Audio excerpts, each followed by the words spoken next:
أنفسنا وسيئات أعمالنا من يهده الله فلا مضل له ومن يضلل فلا هادي له أشهد أن لا إله إلا الله وحده لا شريك له وأشهد أن محمدا عبده ورسوله أما بعد. Introduction macam Salafi lah kan?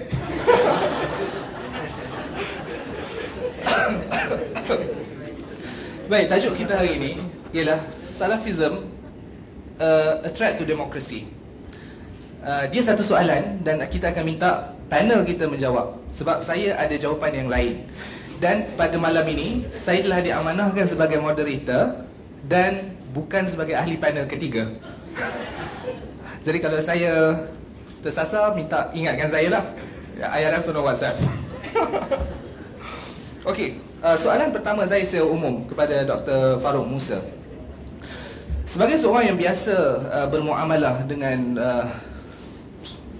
para ikhwan salafiyun ataupun grup-grup yang menisbahkan diri mereka kepada salafi dan trend pada masa kini, adakah doktor melihat salafi ini sebagai satu ancaman kepada demokrasi?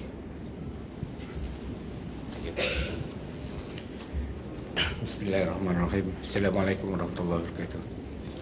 Saudara Pengerusi yang dihormati Profesor Syed Farid Al-Tas, Profesor Tajuddin Rasli, sahabat-sahabat, saudara-saudari, para hadirin sekalian.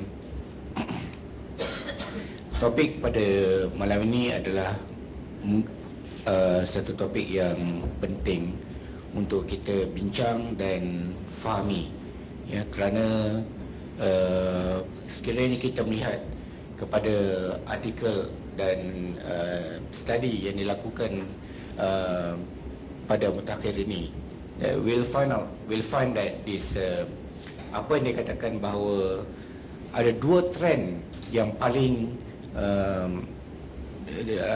ketara ataupun yang paling dominan dalam dunia Islam pada ketika ini. Ya, ini memang kalau any Google search, saudara akan berjumpa dengan kita katakan study dilakukan tentang trend-trend yang ada dalam dunia Islam ini. Tapi dua trend yang paling dominan yang ada pada ketika ini. Satu adalah trend yang dipanggil sebagai Salafism. Ya, satu adalah trend Salafism, dan kedua adalah trend Humanism. Ya, ini adalah dua trend yang akan saling berantakan. Betul lah bahasa itu. Saling berantakan, saling bertembung, bertembung di antara satu dengan yang lain. Kerana kita akan dapati bahawa pada hari ini kita akan bincang tumpukan pada apa yang kita kira sebagai Salafism itu dahulu. Ya, kerana saya rasa semua kita di sini faham apa maksud Salafism ataupun Salafi lah yang dikatakan Salafi, ataupun setengah orang suka menghina Salafi ini dengan guna perkataan Wahbi. Ya, saya tak suka guna perkataan tu kerana it's derogatory. Ya, saya lebih cenderung untuk kata Salafi, tak apa. Ya, lebih lunak dia dengar. Dan semalam Profesor Syed ada menyebut tentang golongan ini, dan Profesor Syed ada menyentuh sedikit tentang bahawa asal-usulnya selain daripada Muhammad bin Abdul Wahab, atau mungkin lebih dahulu daripada Muhammad bin Abdul Wahab, daripada Syekhul Ibn Taimiyah sendiri, ya, dan kemudiannya di dalam era awal kurun ke-20 dihidupkan semula oleh Rashid Ridha, ya, dan gerakan Rashid Ridha itu dikenali dengan sebagai Salafiyah. Ya, tetapi kemudiannya Salafiyah yang dikemukakan oleh Rashid Ridha itu sebenarnya berbeza sama sekali dengan apa yang dikenali sebagai Salafi yang ada pada ketika ini. Ya, yang kemudiannya bertukar wajah. Ya, kita akan lihat apa pertukaran yang berlaku, ya, daripada Salafiyah yang dikemukakan daripada golongan Muhammad Abdul Rashid Ridha dan sebagainya dengan Salafi yang ada pada ketika ini. Walaupun bagaimanapun sekalipun, apa yang perlu diperhatikan di sini adalah konsep utama daripada Salafi yang mungkin ada di sini yang lebih arif tentang gerakan Salafi ini adalah Satu ialah untuk memastikan bahawa kita kembali kepada as-salafus soleh, ya. Nah, as-salafus soleh ini yang sering didefinisikan sebagai 300 tahun yang pertama, ya, daripada sesudah zaman kewafatan Nabi sallallahu alaihi wasallam. Dan kerana itu maka termasuklah di situ golongan sahabat, para tabi'in, para tabi'in dan seterusnya, ya. Now, the essence of the idea behind it is that sekiranya kita menuruti golongan as-salafus soleh, maka berarti kita telah menuruti landasan yang dikehendaki oleh landasan Rasulullah, ya, iaitu menjalani jalan yang diikuti oleh Nabi dan para sahabatnya. Dan dengan itulah, kerana zaman dikatakan Nabi dan para sahabat, Nabi pernah berkata dahulu bahawa bagaimana Islam itu mulanya dagang, wa sayaudu ghariban, maka dia akan kembali menjadi gharib, kembali menjadi dagang balik, kan? Fatuba lil ghuraba, maka beruntunglah orang yang dagang. Maka golongan Salafi mengatakan bahawa mereka lah golongan yang dagang, ya, yang dagang pada ketika ini, ya. Kerana dari segi banyak perkara telah berlaku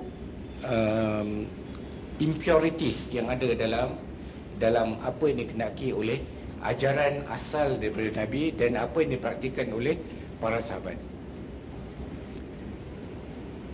The essence is that kerana itu mereka beranggapan bahawa sekiranya kita kembali kepada perjalanan as-salafus soleh ini, maka dengan sendirinya tidak ada percanggahan lagi, ya, semua akan bersatu, right? Sebab para sahabat berikut Nabi dan mereka semua bersatu mengikut Nabi, maka kita juga akan bersatu kalau kita mengikut perjalanan as-salafus soleh. Now, saya telah membincangkan perkara ini dalam tulisan saya yang pernah diterbitkan oleh Harakah Daily. Saya seorang kolumnis dalam Harakah Daily, ya. Walaupun telah lama tidak menulis, ya. Sejak saya sakit, saya telah tidak menulis lagi pada Harakah Daily. Dan saya dengan tajuknya The Two Faces of Literal Islam in Malaysia, ya, dua wajah Islam literal di Malaysia, ya, iaitu satu wajahnya daripada wajah Hizbut Tahrir dan satu wajahnya wajah Salafi, ya.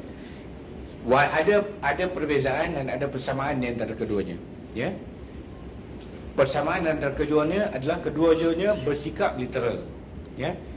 Mereka tak suka perkataan literalis ni, ya. Kalau sebut memang marah, ya, perkataan literalis. Tapi bersikap literal, ya, dalam memahami nas-nas yang ada dalam Quran dan dalam sunnah, ya. Kerana itu bila hatta kepada nas yang berhubung kait dengan akidah sekalipun, seperti mana perkataan arash dan sebagainya, maka they become very literal in translating apakah maksud yang dikehendaki itu. Itu belum lagi dengan perkara-perkara lain. Kerana itu kita dapati bahawa pemahaman yang sedemikian membawa kepada maksud bahawa kalau kita bersatu di atas kefahaman itu, maka tak perlu ada perbezaan pendapat. Kerana itu kalau kita baca Syekh Al-Albani, ya, silsilah hadis ad-dhaif wal mawdu', silsilah hadis-hadis yang dhaif dan mawdu', kita akan dapati bahawa hadis yang sering diungkapkan ataupun yang masyhur, ya, kalau tak salah daripada Sayuti, ya, al-ikhtilafu fi ummati rahmat, daripada Sayuti, ya, dia didaifkan oleh Al-Albani. Kenapa ia didaifkan Al-Albani? Bagi saya memang dia ada reason, ya, kenapa ini sanad dia tak betul ini dan sebagainya, itu ini. Tapi to me, ia membawa balik kepada the ideology that tidak boleh berlaku ikhtilaf. Faham betul tak? Kerana ideologi ini adalah ummatan wahidah, ialah umat yang satu, bahawa mereka mengikuti jalan Rasulullah dan para sahabatnya mesti berada di atas jalan yang satu. So in order to, ini adalah pandangan saya, ya. Kita tidak mahu untuk melihat adakah benar apa yang disahihkan oleh Sayuti itu didoaifkan oleh Albani dan siapakah yang benar dan sebagainya. I'm not going to that. Ya, apa yang saya katakan ialah kenapa hadis-hadis yang bercanggah dengan aliran Al-Albani dan sebagainya akan senantiasa didoaifkan. Ya, akan didoaifkan. Now the thing is that my argument, mungkin Afiq tidak akan bersetuju. Saya tak terpasti dengan Prof dan lain-lain. Tapi my argument is that adakah benar tidak pernah berlaku perbezaan pendapat di kalangan para sahabat? Maksudnya, the idea is that to me Islam has never been monolithic.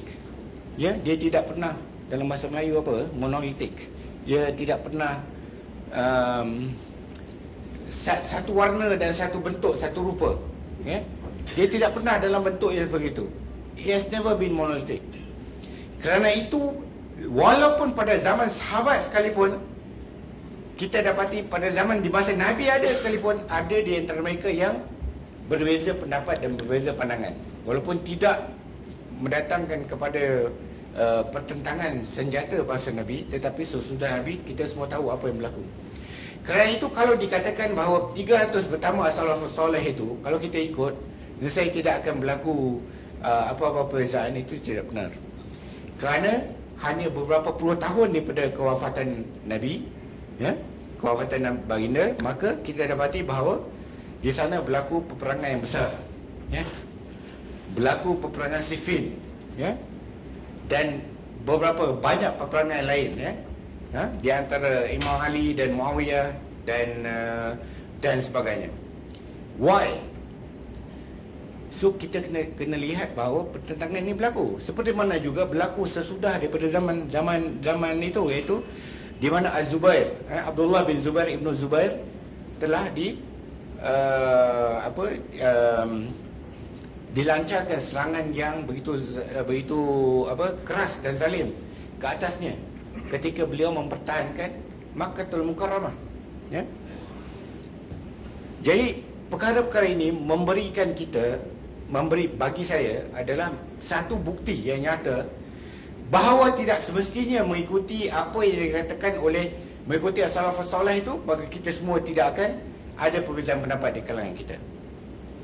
No, that was to me a rebuttal untuk idea yang sedemikian.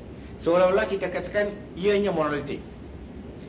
Dan kadang-kadang bila kita sebut kata Ali, kita sebut perkataan Ali, kita sebut perkataan Hussein dan sebagainya, ini Syiah lah. Itu, the idea is that jangan sebut nama-nama tu macam alleged. Bukankah Ali ini seorang sahabat Nabi? Bukankah Hussein tu adalah cucu baginda yang begitu disayangi? Tapi kita seolah-olah tidak boleh sebut nama-nama yang sedemikian, which is very sad, ya? Kita tidak dapat berbincang secara rasional kalau kita tidak dapat memahami ataupun cuba appreciate tentang perbezaan-perbezaan yang berlaku pada masa dahulu. Now, the essence of perkara ini adalah kerana apabila kita katakan bahawa kita hanya mengikuti apa yang berlaku pada zaman Nabi dan para sahabat dan jangan mengikuti perkara yang lain, dan kita tidak sepatutnya membuat perkara yang tidak dilakukan oleh mereka, maka dengan sendirinya dianggap bahawa kalau kita mengatakan demokrasi, perkataan demokrasi, kerana demokrasi perkataan itu tidak ada dan telah dibincangkan tadi, tidak pernah Mujahid pun sebut, tidak pernah disebut oleh Nabi, tidak ada dalam Quran dan tidak pernah dikenali pada ketika itu, maka dengan sendirinya ianya adalah sesuatu yang tertolak, ya. It's very simple, very simple.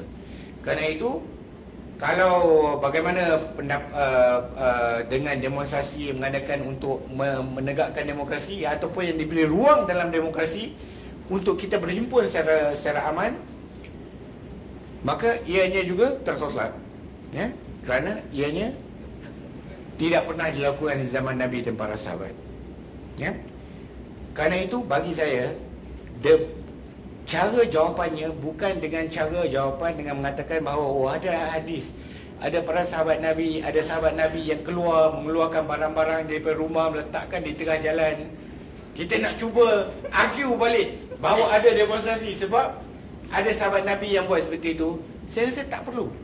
We should never argue tentang perkara ini dengan cara untuk balik-balik pada nas, untuk tunjuk nas ada demonstrasi dan sebagainya. That's not the way of how kita kena argue kepada perkara seperti ini. Ya. So balik pada apa yang Afiq kata tadi, ya. Nabi pernah kata, sebenarnya yang Mujahid pun sebut tadi, satu perkaranya ialah Habab bin Munzir, ya, masa peperangan Badar, kan, Habab bin Munzir yang arif tentang peperangan pada zaman jahiliah, yang ketika Nabi menyuruh para sahabatnya untuk berkemah, ya, berkemah di satu tempat yang di depannya ada telaga, ya, dan kemudian musuh berada di belakangnya.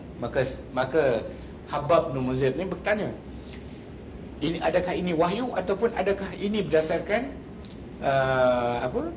pendapat kamu, ya, makidah, ya, strategi peperangan, ya, yang diputuskan oleh Nabi. Maka Nabi berkata ianya adalah pendapat dia sendiri, bukannya daripada wahyu dan sebagainya. Maka kata Habab, kerana itu maka saya mencadangkan kita membuat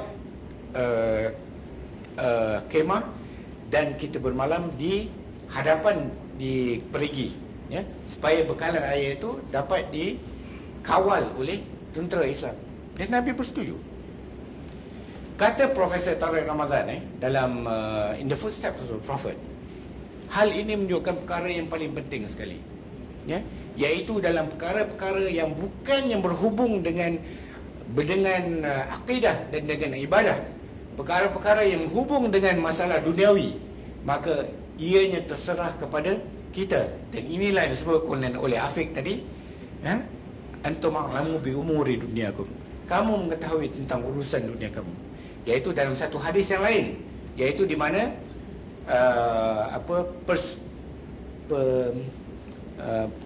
cross pollination, yang kurma yang cuba dikacaukan, ya, supaya Nabi tidak bagi mereka membuat kacaukan, dan akibatnya tidak ada hasil yang lumayan pada ketika itu. Maka bila mereka mengadu balik, Nabi mengatakan antum a'lamu bi umuri dunyakum, kamu lebih mengetahui tentang urusan duniamu. Kedua-dua aspek ini adalah merupakan perkara penting, ya. Kalau kita baca In the Footsteps of the Prophet, kita akan mendapati bahawa Profesor Tariq Ramadan amat menekankan perkara ini, bahawa dalam hal-hal urusan duniawi, maka kita perlu lebih arif untuk menyelesaikan masalah-masalah tersebut. Kerana itu, untuk balik to the solution, bahawa semua penyelesaian telah dibuat oleh zaman Nabi dan oleh para Nabi dan para sahabatnya, dan kita hanya ikut saja, adalah tidak betul. Yang kedua, konsep Salafi ini adalah to replicate apa yang ada pada zaman Nabi dan para Rasul kepada hari ini. Kerana itu, tidak mungkin ada konsep negara berparlimen dan sebagainya, ya. Yang mesti ada mungkin seorang amir, dan mungkin yang ada golongan yang dipanggil ahlul haq wal aqdi dan sebagainya, ya. Ini adalah konsep-konsep yang dikenali di masa-masa dahulu. This is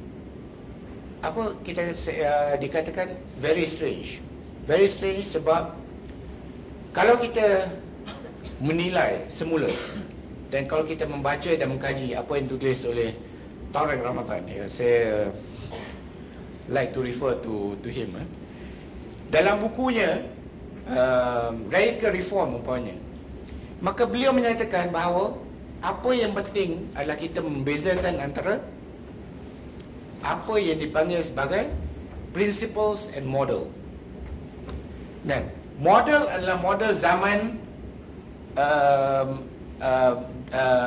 daulah zaman kota Madinah, ya, pada ketika itu modelnya. Tetapi apa yang dikenaki adalah principles apa yang ada dalam negara Madinah tersebut, iaitu di mana wujudnya pluralism, di mana Islam dan yang bukan Islam hidup, Nabi menerima mereka sebagai warga negara yang sama, hak mereka, ya. Wujudnya keadilan, orang-orang yang miskin yang akan dibela, ya. Mereka yang tertindas akan dibela dan sebagainya. These are some of the principles yang kena yang penting untuk kita fahami, ya. Bukannya model, ya. Jadi masalah kita, macam mana kita nak replicate balik negara Madinah itu pada abad ke-21.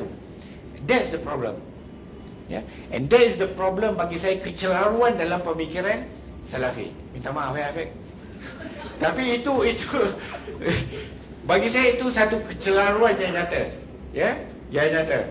Dan sebab itu saya rasa kita kena memikirkan semula tentang permasalahan ini.